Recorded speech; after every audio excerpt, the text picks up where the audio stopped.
Diego Scarsini pronto per l'avventura al Red Bull Ice Crash in Austria, perciò manca poco. Qual è stata la tua preparazione per questo evento?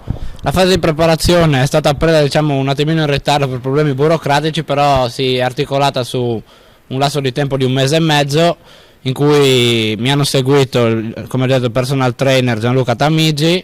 Sul ghiaccio sono stato seguito sia da il mio allenatore ai tempi del pattinaggio in linea Alberto Sica, in seguito da un freestyler di Pontebba, di quelli che più freestyler non si può, Danny Agnola, l'incoscienza fatta persona, e in più sulla parte di analisi dei video dei ragazzi che mi accompagneranno comunque in questa esperienza, ragazzi amici, Massimiliano Pellinini e Massimo Ronellon.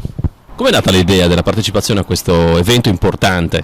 Ma l'idea è nata qualche anno fa, guardando l'evento, appunto Red Bull Crash Dice in TV, e ho detto: questi sono pazzi, fanno una cosa che è veramente il sogno di tutti i pattinatori, insomma.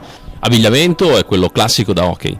L'abbigliamento è un mix fra hockey e downhill, che sia motocross o comunque mountain bike, nel senso che le protezioni sono quelle da hockey, sia per la parte inferiore sia per la parte superiore del corpo, ma può essere integrato come ad esempio un casco classico da motocross con maschera annessa, e guanti sono da hockey, paracollo. Diciamo che è un mix di attrezzature. La tuta può essere sia come la mia, con tutto pezzo unico, diciamo pantaloni lunghi e maglia a maniche lunghe, oppure anche con pantaloni corti e il calzino che tiene su corregge e calza. Insomma, è un mix di attrezzature. Non esiste un'attrezzatura vera e propria da Crash Dice, perché è uno sport comunque giovane nel suo essere.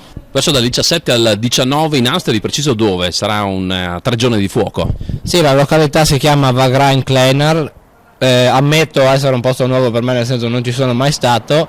Comunque a metà fra Salisburgo e Lienz, organizzata per l'evento. Non è la prima volta che la competizione si tiene in questa località, anche l'anno scorso lo stesso evento di qualificazione si è tenuto a Wagrain, e ampia partecipazione da quello che mi è stato detto, quindi sarà una lotta dura.